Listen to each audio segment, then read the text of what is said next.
Hi ಎಲ್ಲರಿಗೂ ನಮಸ್ಕಾರ. Serial ಸುದ್ದಿಗಳು ಚಾನಲ್ಗೆ ಸ್ವಾಗತ. ರಾಮಾಚಾರಿ ಮತ್ತು ಯಜಮಾನ ಇಂದಿನ ಸಂಚಿಕೆಯಲ್ಲಿ ಏನಾಗ್ತಿದೆ ಅಂತ ನೋಡ್ಕೊಂಡು ಬರೋಣ ಬನ್ನಿ. ಅದಕ್ಕೆ ಮೊದಲು ಯಾರೆಲ್ಲ ನನ್ನ ಚಾನಲ್ಗೆ ಸಬ್ಸ್ಕ್ರೈಬ್ ಮಾಡಿಲ್ವೋ ಈ ಕೂಡಲೇ ಸಬ್ಸ್ಕ್ರೈಬ್ ಮಾಡ್ಕೊಳ್ಳಿ. ಝಾನ್ಸಿ ತುಳಸಿಗೆ ಕೇಳ್ತಾಳೆ, ಏನು ಹುಡುಕ್ತಾ ಇದ್ದೀರಾ ಅತ್ತೆ ಅಂತ ಕೇಳ್ತಾಳೆ. ಆಗ ತುಳಸಿ ಏನೂ ಇಲ್ಲಮ್ಮ ಅಂತ ಹೇಳ್ತಾಳೆ. ಆಗ ಝಾನ್ಸಿ, ನೀವು ಕಳ್ಕೊಂಡಿದ್ದು ನಿಮ್ಮದೇ ಆಗಿದ್ದರೆ ನಿಮಗೆ ಸಿಗುತ್ತೆ, ಇಲ್ಲವಾದರೆ ಅದು ಸಿಗಬೇಕಾದವರಿಗೆ ಸಿಗುತ್ತೆ ಅಂತ ಹೇಳಿ ತನ್ನ ಬ್ಯಾಗ್ ತೊಗೊಂಡು ಅಲ್ಲಿಂದ ಹೋಗ್ತಾಳೆ. ಆಗ ತುಳಸಿ, ಆ ಪೆನ್ಡ್ರೈವ್ ಯಾರಿಗಾದರೂ ಸಿಕ್ಕರೆ, ಒಂದು ವೇಳೆ ಝಾನ್ಸಿಗೆ ಸಿಕ್ಕರೆ ನಮ್ಮ ಕತೆ ಮುಗಿಯುತ್ತೆ ಕಣೋ, ಅದು ಎಲ್ಲಿದೆ ಹುಡುಕೋ ಅಂತ ಪ್ರಣವ್ಗೆ ಹೇಳ್ತಾಳೆ. ಇಬ್ಬರು ಹುಡುಕಿದ್ರು ಅದು ಸಿಗೋದಿಲ್ಲ. ಇತ್ತ ರಾಘು ಸರ್ ಮತ್ತು ಝಾನ್ಸಿ ಮೇಡಮ್ನನ್ನು ಹೇಗಾದರೂ ಒಂದು ಮಾಡಬೇಕಲ್ಲ ಅಂತ, ಏನಾದರೂ ದಾರಿ ಹುಡುಕ್ಬೇಕಲ್ಲ ಅಂತ ಯೋಚನೆ ಮಾಡ್ತಿರುವಾಗ ಝಾನ್ಸಿ ಅಲ್ಲಿಗೆ ಬಂದು, ನಾನು ಹೊರಗಡೆ ಹೋಗಬೇಕು, ಬೇಗ ಡ್ರೈವರ್ನ ಕರಿ ಅಂತ ಹೇಳ್ತಾಳೆ. ಆಗ ಡ್ರೈವರ್ ಯಜಮಾನ್ರನ್ನ ಹೊರಗಡೆ ಕರ್ಕೊಂಡು ಹೋಗಿದ್ದಾನೆ ಅಂತ ಹೇಳ್ತಾನೆ. ಆಗ ಝಾನ್ಸಿ, ತಾತನ ಕಾರ್ ಡ್ರೈವರ್ ಅಲ್ಲ ನಾನು ಕೇಳಿದ್ದು, ನನ್ನ ಕಾರ್ ಡ್ರೈವರ್ ಕರಿ ಅಂತ ಹೇಳ್ತಾಳೆ. ಆಗ ಇಷ್ಟು ದಿನ ನೀವು ಕಾರ್ ಯೂಸ್ ಮಾಡ್ತಾ ಇರಲಿಲ್ಲ, ಅದಕ್ಕೆ ಅವನು ಕೆಲಸ ಬಿಟ್ಟು ಹೋಗ್ಬಿಟ್ಟ ಅಂತ ಹೇಳ್ತಾನೆ. ಆಗ ಝಾನ್ಸಿ, ಇಷ್ಟು ದಿನ ನಾನು ಕಾರ್ ಯೂಸ್ ಮಾಡಿದೆ, ಇನ್ನೇನು ಕಾರಲ್ಲಿ ಓಡಾಡಿದ್ನಾ ಅಂತ ಕೇಳ್ತಾಳೆ. ಆಗ ಇಷ್ಟು ದಿನ ನೀವು ಆಟೋ ಕ್ಯಾಬಲ್ಲಿ ಓಡಾಡ್ತಿದ್ರಿ, ಅದಕ್ಕೆ ಅವನು ಕೆಲಸ ಬಿಟ್ಟು ಹೋದ ಅಂತ ಹೇಳ್ತಾನೆ. ಆಗ ಝಾನ್ಸಿ ರಾಯ್ಗೆ ಸಿಟ್ಟಿನಿಂದ ಕಪಾಳಕ್ಕೆ ಹೊಡಿತಾಳೆ. ಆಗ ಮೇಡಮ್ ನನಗೆ ಯಾಕೆ ಹೊಡಿತಿದ್ದೀರಿ ಅಂತ ಕೇಳ್ತಾನೆ. ಆಗ ಝಾನ್ಸಿ, ನೀನು ಸುಳ್ಳು ಹೇಳಿದ್ರು ಅದು ನಂಬುವಂತೆ ಹೇಳು, ನನಗೇನು ಕರ್ಮನ, ನಾನೇಕೆ ಆಟೋ ಕ್ಯಾಬ್ನಲ್ಲಿ ಓಡಾಡಲಿ, ನನ್ನ ಹತ್ರನೇ ಕಾಮಿಡಿ ಮಾಡೋಕ್ಕೆ ಬರಬೇಡ ಅಂತ ಹೇಳ್ತಾಳೆ. ಆಗ ಮೇಡಮ್, ಈಗ ನೀವಿರೋ ಪರಿಸ್ಥಿತಿಯಲ್ಲಿ ನಾನು ಏನು ಹೇಳಿದ್ರು ನಂಬಲ್ಲ, ಆದರೆ ಡ್ರೈವರ್ ಕೆಲಸ ಬಿಟ್ಟು ಹೋಗಿದ್ದು ಸತ್ಯ ಮೇಡಮ್ ಅಂತ ಹೇಳ್ತಾನೆ. ಆಗ ಝಾನ್ಸಿ ಮತ್ತೆ ರಾಯ್ಗೆ ಜೋರಾಗಿ ಕಪಾಳಕ್ಕೆ ಹೊಡಿತಾಳೆ.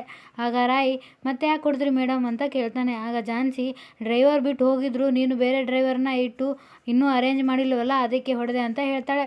ಆಗ ನಿಮಗೆ ಹೇಗೆ ಅರ್ಥ ಮಾಡಿಸ್ಬೇಕು ಅಂತ ನನಗೆ ಗೊತ್ತಾಗ್ತಾ ಇಲ್ಲ ಅಂತ ಹೇಳ್ತಾನೆ. ಆಗ ಝಾನ್ಸಿ, ನೀನೇನು ನನಗೆ ಅರ್ಥ ಮಾಡಿಸೋದು ಬೇಕಾಗಿಲ್ಲ, ಬೇಗ ಬೇರೆ ಡ್ರೈವರ್ನ ಅರೇಂಜ್ ಮಾಡು ಅಂತ ಹೇಳ್ತಾಳೆ. ಆಗ ಎಲ್ಲ ಮೇಡಮ್, ಈಗ ನೀವು ಅಂತ ಜಾಗದಲ್ಲೇ ಡ್ರೈವರ್ ಬೇಕು ಅಂದರೆ ಎಲ್ಲಿ ಸಿಗ್ತಾರೆ, ಅದರಲ್ಲೂ ನಿಮಗೆ ಅಂದರೆ ಯಾರು ಬರ್ತಾರೆ ಮೇಡಮ್, ನನ್ನ ಹಾಗೆ ನಿಮ್ಮಿಂದ ಯಾರೂ ಹೊಡ್ಸ್ಕೊಳ್ಳಲ್ಲ ಅಂತ ಹೇಳ್ತಾನೆ. ಆಗ ಝಾನ್ಸಿ, ನೀನು ಏನು ಮಾಡ್ತೀಯೋ ನನಗೆ ಗೊತ್ತಿಲ್ಲ, ಇವತ್ತೊಂದು ದಿನ ನಾನು ಕ್ಯಾಬಲ್ಲಿ ಹೋಗ್ತೀನಿ, ನಾಳೆ ಹೊತ್ತಿಗೆ ನೀನು ಡ್ರೈವರ್ನ ಅಪಾಯಿಂಟ್ಮೆಂಟ್ ಮಾಡಿರಬೇಕು ಅಂತ ಹೇಳಿ ಅಲ್ಲಿಂದ ಹೋಗ್ತಾಳೆ. ಆಗ ನನಗೆ ಯಾಕಪ್ಪ ಈ ಶಿಕ್ಷೆ, ಮೇಡಮ್ಗೆ ಡ್ರೈವರ್ನ ಅಪಾಯಿಂಟ್ಮೆಂಟ್ ಮಾಡೋಕ್ಕೆ ಯಾರನ್ನ ಕರೆಸ್ಬೇಕು, ನನಗಂತೂ ಅರ್ಥ ಆಗ್ತಾಯಿಲ್ಲ, ನೀನೇ ದಾರಿ ತೋರಿಸು ದೇವರೇ ಅಂತ ಯೋಚನೆ ಮಾಡ್ತಾ ಕೂಡ್ತಾನೆ. ಈತ ಅನಿತಾ ಮನೆಯಲ್ಲಿ ಅನಿತಾ ಅಣ್ಣ ಮಿಥುನ್ ಕೆಲಸ ಮುಗಿಸ್ಕೊಂಡು ಸಂತೋಷದಿಂದ ಹೂವು ಸ್ವೀಟು ತೊಗೊಂಡು ಮನೆಗೆ ಬಂದು ತನ್ನ ರೂಮ್ಗೆ ಹೋಗ್ತಾನೆ. ಅದನ್ನು ನೋಡಿದ ಮನೆ ಕೆಲಸದವಳು ಅನಿತಾಗೆ ಅದನ್ನು ಹೇಳ್ತಾಳೆ. ಆಗ ಅನಿತಾ, ಹೋಗ್ಲಿ ಬಿಡು ಅದಕ್ಕೇನು ಅಂತ ಹೇಳ್ತಾಳೆ. ಆಗ ಕೆಲಸದವಳು, ಏನಕ್ಕ ಇಷ್ಟು ಆರಾಮಾಗಿ ಹೇಳ್ತಾ ಇದ್ದೀರಾ, ನಿಮ್ಮ ಜೀವನ ನೋಡಿದ್ರೆ ಹೇಗಾಗಿದೆ, ರಾಘವೇಂದ್ರ ಅವರು ನಿಮ್ಮನ್ನು ದೂರ ಮಾಡಿದ್ದಾರೆ, ಇಂಥ ಪರಿಸ್ಥಿತಿಯಲ್ಲಿ ಮಿಥುನ್ ಅಣ್ಣ ತುಂಬ ಖುಷಿಯಾಗಿ ರೂಮ್ನೊಳಗೆ ಹೋದರು ಅಂತ ಹೇಳ್ತಾಳೆ. ಆಗ ಅನಿತಾ, ಹೋದ್ರೆ ಏನಾಯಿತು ಅಂತ ಮತ್ತೆ ಕೇಳ್ತಾಳೆ. ಇತ್ತ ಮಿಥುನ್ ರೂಮ್ಗೆ ಬಂದು ಪಲ್ಲವಿ ಹೊಸ ಸೀರೆ ಉಟ್ಕೊಂಡು ರೆಡಿಯಾಗಿದ್ದನ್ನು ನೋಡಿ ತುಂಬ ಖುಷಿಯಿಂದ ಸಿನಿಮಾ ಹಾಡನ್ನು ಹಾಡುತ್ತಾ, ಪಲ್ಲವಿ ನಿನ್ನ ಸೌಂದರ್ಯ ನನ್ನ ಕಣ್ಣು ಕುಗ್ತಾ ಇದೆ, ಈ ಸೀರೆಯಲ್ಲಿ ನೀನು ಸೂಪರಾಗಿ ಕಾಣ್ತಾ ಇದೆಯಾ ಅಂತ ಹೇಳಿ ಪಲ್ಲವಿಯನ್ನು ಹೊಗಳ್ತಾನೆ. ಈತ ಕೆಲಸದವಳು ಅನಿತಾಗೆ, ಅಲ್ಲಿ ಪಲ್ಲವಿ ಹೊಸ ಸೀರೆ ಉಟ್ಕೊಂಡು ರೆಡಿಯಾಗಿ ಕೂತಿದ್ದಾರೆ, ಅಲ್ಲಿ ಏನೋ ಆಗ್ತಿದೆ ಏನೋ ಅಂತ ಹೇಳ್ತಾಳೆ. ಆಗ ಅನಿತಾ, ಅವನು ಹೆಂಡತಿ ರೂಮ್ಗೆ ತಾನೇ ಹೋಗಿರೋದು, ಹೋಗ್ಲಿ ಬಿಡು ಅಂತ ಹೇಳ್ತಾಳೆ.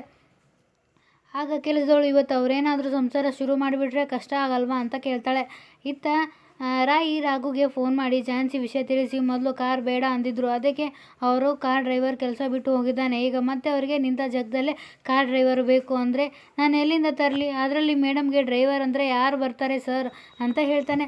ಆಗ ರಾಘು, ಯಾರೋ ಯಾಕೆ ನಾನೇ ಬರ್ತೀನಿ ನೋಡು ನಾನು ಝಾನ್ಸಿ ಮೇಡಮ್ಗೆ ಹತ್ತಿರ ಆಗಬೇಕು, ಅವ್ರ ಜೊತೆಲೇ ಇರಬೇಕು ಅಂತ ತಾನೇ ನಾನು ಇಷ್ಟೆಲ್ಲ ಪ್ರಯತ್ನ ಮಾಡ್ತಾ ಇರೋದು, ಇದಕ್ಕಿಂತ ಒಳ್ಳೆಯ ಅವಕಾಶ ಸಿಗುತ್ತಾ ಹೇಳು ಅಂತ ಹೇಳ್ತಾನೆ.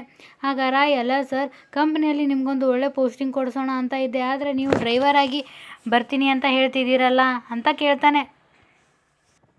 ಆಗ ರಾಘು, ಕಂಪ್ನಿ ವರ್ಕ್ ಏನಾದರೂ 9 ರಿಂದ 5 ಗಂಟೆವರೆಗೆ ಅಷ್ಟೇ, ಅದಾದ ಮೇಲೆ ಝಾನ್ಸಿ ಮೇಡಮ್ನಿಂದ ದೂರ ಹೋಗಿ ಮನೆಗೆ ಹೋಗಬೇಕು, ಆಗ ಅವರು ಅವರ ಮನೆಯಲ್ಲಿ ಇರ್ತಾರೆ, ನಾನು ನಮ್ಮ ಮನೆಯಲ್ಲಿ ಇರ್ತೀನಿ, ಹೀಗಿದ್ರೆ ಹೇಗೆ ಹತ್ರ ಆಗೋಕ್ಕೆ ಆಗುತ್ತೆ ಹೇಳು ಅಂತ ರಾಘು ಕೇಳ್ತಾನೆ. ಆಗ ಅದಕ್ಕೋಸ್ಕರ ನೀವು ಡ್ರೈವರ್ ಆಗೋದು ಅಂದರೆ ಹೇಗೆ ಸರ್ ಅಂತ ಹೇಳ್ತಾನೆ. ಆಗ ರಾಘು, ನಾಲ್ಕು ಡ್ರೈವರ್ ಅಂತ ಯಾಕೆ ಹೇಳ್ತೀಯ ಸಾರಥಿ ಅಂತ ಹೇಳು, ತನ್ನ ಹೆಂಡತಿಗೆ ಸಾರಥಿ ಆಗೋಕ್ಕೆ ಎಷ್ಟು ಜನ ಗಂಡಂದರಿಗೆ ಅವಕಾಶ ಸಿಗುತ್ತೆ ಹೇಳು, ನಾನು ಅವರಿಗೆ ಸಾರಥಿ ಆದರೆ ಎಂಥ ಟೈಮಲ್ಲೂ ಅವರ ಪಕ್ಕದಲ್ಲೇ ಇರ್ಬೋದು, ಆಫೀಸ್ನಲ್ಲಿ ಮನೆಯಲ್ಲಿ ಎಲ್ಲಿಗೆ ಹೋದರೂ ಅವರ ಜೊತೆನೇ ಇರ್ಬೋದು ಅಂತ ಹೇಳ್ತಾನೆ.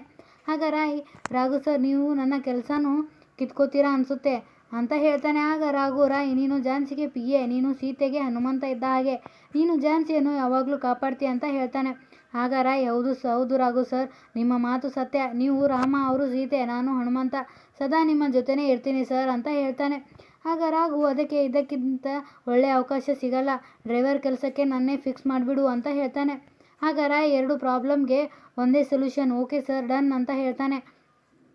ಇತ್ತ ತುಳಸಿ ಮತ್ತು ಪ್ರಣವ್ ಇಬ್ಬರು ಎಷ್ಟು ಹುಡುಕಾಡಿದ್ರೂ ಕೂಡ ಪೆನ್ಡ್ರೈವ್ ಅವರಿಗೆ ಸಿಗೋದಿಲ್ಲ. ಪ್ರಣವ್ ಬಾರಿಗೆ ತಗೊಂಡು ಕಸ ಗುಡಿಸಿ ಎಲ್ಲ ಹುಡುಕ್ತಾನೆ. ಇದನ್ನು ನೋಡಿ ರಾಯ್, ಯಾಕೆ ತುಳಸಿ ಮೇಡಮ್ ನಿಮ್ಮ ಮಗನ ಕೈಲಿ ಕೆಲಸ ಮಾಡಿಸ್ತಿದ್ದೀರಾ, ಏನಾದರೂ ಕಳ್ಕೊಂಡಿದ್ದೀರಾ ಅಂತ ಕೇಳ್ತಾನೆ. ಆಗ ತುಳಸಿ, ಕೆಲಸದವರು ಸರಿಯಾಗಿ ಕೆಲಸ ಮಾಡುವುದಿಲ್ಲ, ಹೀಗಾಗಿ ಧೂಳು ತುಂಬಿದೆ, ಅದಕ್ಕೆ ಪ್ರಣವ್ ಕೈಲೇ ಕೆಲಸ ಮಾಡಿಸ್ತಿದ್ದೀನಿ ಅಂತ ಹೇಳ್ತಾಳೆ. ಆಗ ಅಲ್ಲಿಗೆ ಝಾನ್ಸಿ ಮತ್ತು ಮನೆ ಒಳಗಡೆ ಬಂದಾಗ ರಾಯ್, ಯಾಕೆ ಮೇಡಮ್ ಮತ್ತೆ ವಾಪಸ್ ಬಂದ್ರಿ ಅಂತ ಕೇಳ್ತಾನೆ. ಆಗ ಝಾನ್ಸಿ ಮತ್ತೆ ರಾಯ್ಗೆ ಕಪಾಳೆ ಕೊಡೋದು, ನನಗೆ ಯಾವುದು ಕ್ಯಾಬ್ ಸಿಗ್ತಿಲ್ಲ, ನೀನು ಡ್ರೈವರಿಗೂ ಅರೇಂಜ್ ಮಾಡಿಲ್ಲ, ಮೊದಲು ಡ್ರೈವರ್ಗೆ ಅರೇಂಜ್ ಮಾಡು ಅಂತ ಸಿಟ್ಟಿನಿಂದ ಹೇಳಿ ಅಲ್ಲಿಂದ ಹೋಗ್ತಾಳೆ. ಆಗ ತುಳಸಿಗೆ ಫೋನ್ ಬಂದಿದೆ ಅಂತ ಅತ್ತ ಕಡೆ ಮಾತಾಡಲು ಹೋಗ್ತಾಳೆ. ಆಗ ಪ್ರಣವ್ ಪೆನ್ಡ್ರೈವ್ ಸಿಗೋವರೆಗೂ ಅಮ್ಮ ನನಗೆ ಬಿಡುವುದಿಲ್ಲ, ಈಗ ಸದ್ಯಕ್ಕೆ ಈ ಕೆಲಸದಿಂದ ಎಕ್ಸೆಪ್ಟ್ ಆಗಬೇಕು ಅಂದರೆ ಈಗ ನಾನು ಝಾನ್ಸಿ ಲ್ಯಾಪ್ಟಾಪ್ಗೆ ಹಾಕಿದ ಹಳೆಯ ಪೆನ್ಡ್ರೈವ್ ತಂದು ಪೆನ್ಡ್ರೈವ್ ಸಿಕ್ಕಿದೆ ಅಂತ ಅಮ್ಮನಿಗೆ ಕೊಡಬೇಕು ಅಷ್ಟೇ ಅಂತ ಹೇಳಿ ಹಳೆಯ ಪೆನ್ಡ್ರೈವ್ನ ತಂದು ತುಳಸಿ ಪೆನ್ಡ್ರೈವ್ ಸಿಕ್ಕಿದೆ ಅಂತ ಹೇಳಿ ಅದನ್ನು ತಂದು ಬಾತ್ರೂಮಿನ ಪೈಪ್ನಲ್ಲಿ ಹಾಕಿ, ಇನ್ನು ಈ ಪೆನ್ಡ್ರೈವ್ನ ಮ್ಯಾಟರ್ ಕ್ಲೋಸ್ ಅಂತ ತುಳಸಿಗೆ ಹೇಳ್ತಾನೆ. ಆಗ ತುಳಸಿ, ಇದು ಎಲ್ಲಿ ಝಾನ್ಸಿಗೆ ಸಿಗುತ್ತೆ ಅಂತ ಗಾಬರಿಯಾಗಿತ್ತು, ಸದ್ಯ ನಮ್ಮ ಕೈಗೆ ಸಿಕ್ತಲ್ಲ ಸಾಕು ಅಂತ ಹೇಳ್ತಾಳೆ. ಇತ್ತ ಅನಿತಾ ಮನೆಯಲ್ಲಿ ಕೆಲಸದವಳ ಮಾತು ಕೇಳದೆ ಅವರಿಬ್ಬರು ಯಾವುದೇ ಕಾರಣಕ್ಕೂ ಒಂದಾಗಲ್ಲ. ಈ ಅನಿತಾಗೆ ನೆಮ್ಮದಿ ಸಿಗೋವರೆಗೂ ಅವರಿಬ್ಬರನ್ನು ಒಂದಾಗೋಕ್ಕೆ ನಾನು ಬಿಡಲ್ಲ ಅಂತ ಅನಿತಾ ಹೇಳುವಷ್ಟರಲ್ಲಿ ಪಲ್ಲವಿ ಮತ್ತು ಮಿಥುನ್ ಇಬ್ಬರಿಗೂ ಮೈಗೆ ಅಲರ್ಜಿಯಾಗಿ ಜೋರಾಗಿ ಕಿರ್ಚುತ್ತಾ ಅಲರ್ಜಿಯಾಗಿದೆ ಅಂತ ಅನಿಸುತ್ತೆ ಅಂತ ಇಬ್ಬರು ರೂಮಿನಿಂದ ಕೆಳಗಡೆ ಬರ್ತಾರೆ.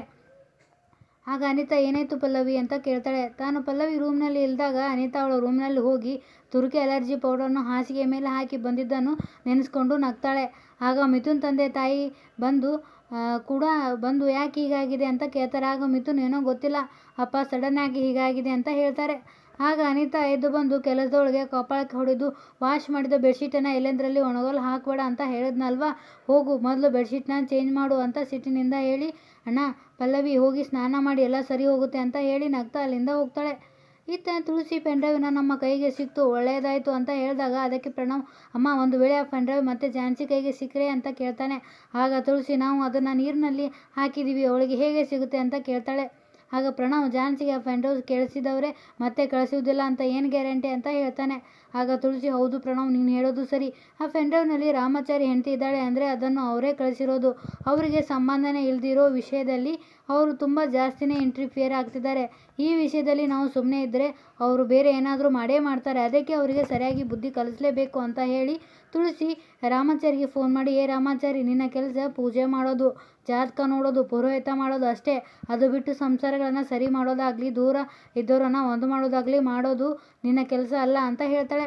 ಆಗ ರಾಮಾಚಾರಿ, ನೋಡಿ ಮೇಡಮ್, ನಮಗೆ ಬೇಕಾದವರು ಯಾರೇ ಆಗಿದ್ದರೂ ನಾವು ಅವ್ರನ್ನ ಒಂದು ಮಾಡ್ತೀವಿ, ಪ್ರಯತ್ನ ಮಾಡ್ತೀವಿ ಅಂತ ಹೇಳ್ತಾನೆ. ಆಗ ತುಳಸಿ, ಅದರ ಅವಶ್ಯಕತೆ ಇಲ್ಲ, ಒಂದು ಹೇಳ್ತೀನಿ ಕರೆಕ್ಟಾಗಿ ಕೇಳಿಸ್ಕೊ, ಇದೇ ಫಸ್ಟ್ ಆ್ಯಂಡ್ ಲಾಸ್ಟ್, ಇದನ್ನು ವಾರ್ನಿಂಗ್ ಅಂತಾದರೂ ತಿಳ್ಕೊ, ಇಲ್ಲ ರಿಕ್ವೆಸ್ಟ್ ಮಾಡ್ತಾ ಇದ್ದೀನಿ ಅಂತಾದರೂ ತಿಳ್ಕೊ, ಈ ಕೆಲಸನ ಮತ್ತೆ ಮಾಡಬೇಡ ಅಂತ ಹೇಳ್ತಾಳೆ. ಆಗ ರಾಮಾಚಾರಿ, ಯಾಕೆ ಮೇಡಮ್ ಏನೇನೋ ಮಾತಾಡ್ತಾ ಇದ್ದೀರಾ, ಇದರಲ್ಲಿ ಏನು ತಪ್ಪಿದೆ ಅಂತ ಹೇಳ್ತಾನೆ. ಆಗ ತುಳಸಿ, ನಮ್ಮ ಝಾನ್ಸಿ ಹಳೆಯದನ್ನೆಲ್ಲ ಮರೆತು ನೆಮ್ಮದಿಯಾಗಿದ್ದಾಳೆ, ಅವಳ ನೆಮ್ಮದಿ ಕಿತ್ಕೊಳ್ಳೋ ಪ್ರಯತ್ನ ನೀವ್ಯಾಕೆ ಮಾಡ್ತಾ ಇದ್ದೀರಾ ಅಂತ ಕೇಳ್ತಾಳೆ. ಆಗ ರಾಮಾಚಾರಿ, ನೋಡಿ ಮೇಡಮ್, ತಂಗಿಗೆ ಖುಷಿಯಾಗಿ ನೆಮ್ಮದಿಯಾಗಿರೋದು ಅವಳ ರಾಘು ಹತ್ತಿರ ಇದ್ದಾಗ ಮಾತ್ರ ಅಂತ ಹೇಳ್ತಾನೆ. ಆಗ ತುಳಸಿ, ಸಾಕು ಬಾಯಿ ಮುಚ್ಚೋ, ನಮ್ಮ ಮನೆ ಮಗಳು ಹೇಗಿದ್ರೆ ಚೆನ್ನಾಗಿರ್ತಾಳೆ, ಅವಳಿಗೆ ಏನು ಬೇಕು ಏನು ಬೇಡ ಅಂತ ನಮಗೆ ಚೆನ್ನಾಗಿ ಗೊತ್ತಿದೆ ಅಂತ ಹೇಳ್ತಾಳೆ. ಆಗ ರಾಮಾಚಾರಿ, ಇಲ್ಲ ಮೇಡಮ್, ನಾನು ನಿಮ್ಮನ್ನು ಹಾಸ್ಪಿಟ್ಲಲ್ಲಿ ನೋಡಿದಾಗಿನಿಂದ ಗಮನಿಸ್ತಾ ಇದ್ದೀನಿ, ನಿಮ್ಮ ಮನಸ್ಸಲ್ಲಿ ಬೇರೆ ಏನೋ ಉದ್ದೇಶ ಇದೆ, ಅವರಿಬ್ಬರನ್ನ ದೂರ ಮಾಡಬೇಕು ಅಂತಾನೆ ಪ್ರಯತ್ನ ಪಡ್ತಾ ಇದ್ದೀರಾ ಅಂತ ಹೇಳ್ತಾನೆ. ಆಗ ತುಳಸಿ, ಹೌದು, ಅವಳನ್ನು ಅವನಿಂದ ದೂರ ಮಾಡಬೇಕು ಅನ್ನೋದೇ ನನ್ನ ಉದ್ದೇಶ, ನಮ್ಮ ಝಾನ್ಸಿ ರಾಘು ಜೊತೆಲಿ ಇದ್ದರೆ ಸಂತೋಷವಾಗಿರಲ್ಲ, ಅವನ ಮನೆಯವರು ಅವಳನ್ನು ಸಂತೋಷವಾಗಿ ಇಟ್ಕೊಳ್ಳಲ್ಲ ಅಂತ ಹೇಳ್ತಾಳೆ. ಆಗ ರಾಮಾಚಾರಿ, ಇಲ್ಲ ಮೇಡಮ್, ಇನ್ನು ಮುಂದೆ ಅವರು ಖಂಡಿತವಾಗಿ ಸಂತೋಷವಾಗಿರ್ತಾರೆ, ರಾಘು ಮನೆಯವ್ರನ್ನೆಲ್ಲ ತಂಗಿನ ಸೊಸೆ ಅಂತ ಒಪ್ಕೊಂಡಿದ್ದಾಗಿದೆ, ಇನ್ನೇನು ಝಾನ್ಸಿಗೆ ನೆನಪುಗಳು ಬರೋದಷ್ಟೇ ಬಾಕಿ ಇರೋದು ಅಂತ ಹೇಳುವಷ್ಟರಲ್ಲಿ ಅಲ್ಲಿಗೆ ಬಂದ ಚಾರು ರಾಮಾಚಾರಿ ಕೈಯಿಂದ ಫೋನನ್ನು ತೆಗೆದುಕೊಳ್ತಾಳೆ. ಆಗ ತುಳಸಿ, ಅವಳಿಗೆ ಹಳೆಯ ನೆನಪು ಬರೋದು ಸಾಧ್ಯನೇ ಇಲ್ಲ, ಒಂದು ವೇಳೆ ಅವಳಿಗೆ ನೆನಪು ಬಂದರೂ ನಾನು ಅವಳನ್ನು ಆ ಮನೆಗೆ ಕಳಿಸೋದಿಲ್ಲ, ಝಾನ್ಸಿ ಅವನ ಜೊತೆಲಿ ಇರೋದಕ್ಕೆ ಇಷ್ಟನೂ ಪಡಲ್ಲ ಅಂತ ಹೇಳ್ತಾಳೆ. ಆಗ ಚಾರು, ನೀವು ಒಬ್ಬರೇ ಅವರನ್ನು ದೂರ ಮಾಡಬೇಕು ಅಂತ ನೋಡ್ತಿರೋದು, ಅವರಿಬ್ಬರನ್ನ ಹೇಗಾದರೂ ಮಾಡಿ ಸೇರಿಸಬೇಕು, ಅವರನ್ನು ಒಂದು ಮಾಡಬೇಕು ಅಂತ ಆಸೆ ಪಡ್ತಿರೋ ಮನಸ್ಸುಗಳು ತುಂಬ ಇದೆ, ಝಾನ್ಸಿಗೆ ಅವಳ ನೆನಪೆಲ್ಲ ವಾಪಸ್ ಬರಬೇಕು ಅಂತ ಎಷ್ಟು ಜನ ಬೇಡ್ಕೊಳ್ತಾ ಇದ್ದಾರೆ, ಆ ಬೇಡಿಕೆ ಈಡೇರುತ್ತೆ ಅಂತ ಹೇಳ್ತಾಳೆ. ಆಗ ತುಳಸಿ, ಅದಕ್ಕೆ ಈ ತುಳಸಿ ಅವಕಾಶ ಕೊಡಲ್ಲ ಅಂತ ಹೇಳ್ತಾಳೆ. ಆಗ ಚಾರು, ಆ ದೇವರು ಮನಸ್ಸು ಮಾಡಿದರೆ ನೆನಪು ಬರೋದು ಎಷ್ಟೊತ್ತು, ಅವಳಿಗೆ ಹಿಂದಿನ ನೆನಪು ಬಂದರೆ ನಿಮ್ಮಿಂದ ಅವಳನ್ನು ತಡೆಯೋಕ್ಕೆ ಆಗುತ್ತಾ ಅಂತ ಕೇಳ್ತಾಳೆ. ಆಗ ತುಳಸಿ ಅದಕ್ಕೆ ಆ ನೆನಪುಗಳು ಅವಳಿಗೆ ಬರದೇ ಇರೋ ಥರ ತಡಿತೀನಿ. ಯಾವುದೇ ಕಾರಣಕ್ಕೂ ಆ ರಾಘವೇಂದ್ರ ನೆನಪು ಬರೋ ವ್ಯಕ್ತಿಗಳನ್ನು, ವಸ್ತುಗಳನ್ನು ನಮ್ಮ ಝಾನ್ಸಿ ಹತ್ರನೂ ನಮ್ಮ ಮನೆ ಹತ್ರನೂ ಬರೋಕ್ಕೂ ನಾನು ಬಿಡುವುದಿಲ್ಲ. ಇದೇ ಫಸ್ಟ್ ಆ್ಯಂಡ್ ಲಾಸ್ಟ್. ಮತ್ತೆ ಈ ವ್ಯರ್ಥ ಪ್ರಯತ್ನ ಮಾಡಬೇಡಿ ಅಂತ ಹೇಳಿ ಫೋನ್ ಇಟ್ಟು ಪ್ರಣವ್ ಅವರನ್ನು ನಂಬೋದಕ್ಕೆ ಆಗಲ್ಲ. ಇನ್ನು ಮೇಲೆ ನಾವು ತುಂಬ ಕೇರ್ಫುಲ್ ಆಗಿರಬೇಕು. ಈ ಹಿಂದಿನ 7.5 ತಿಂಗಳು ನೆನಪು ಮಾಡುವಂಥ ವಸ್ತುವಾಗಲಿ ವ್ಯಕ್ತಿಯಾಗಲಿ ಅವಳ ಹತ್ರ ಸುಳಿಯೋದಕ್ಕೂ ಬಿಡಬಾರ್ದು. ಸುಳಿಯದೇ ಇರೋ ಹಾಗೆ ನಾವು ನೋಡ್ಕೋಬೇಕು ಅಂತ ಯೋಚನೆ ಮಾಡ್ತಾರೆ.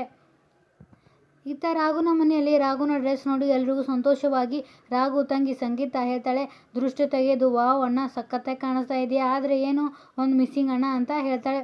ಆಗ ರಾಘು ಮಿಸ್ಸಿಂಗ ಏನು ಸಂಗೀತ ಅಂತ ಕೇಳ್ತಾನೆ. ಆಗ ಸಂಗೀತ ಅವನ ಕಣ್ಣಿಗೆ ಗಾಗಲ್ ಹಾಕಿ ಈಗ ಸರಿಯಾಗಿದೆ ಅಂತ ನಗುತ್ತಾಳೆ. ಆಗ ರಾಘುನ ದೊಡ್ಡಪ್ಪ ತನ್ನ ಹೆಂಡತಿ ಲೈನ್ ಹೊಡೆದು ಪಟಾಯಿಸೋಕೆ ಹೊರಟಿರೋದು ಇತಿಹಾಸದಲ್ಲೇ ಕೇಳಲಿಲ್ಲ ನೋಡಿರಲಿಲ್ಲ ಅಂತ ಹೇಳ್ತಾನೆ.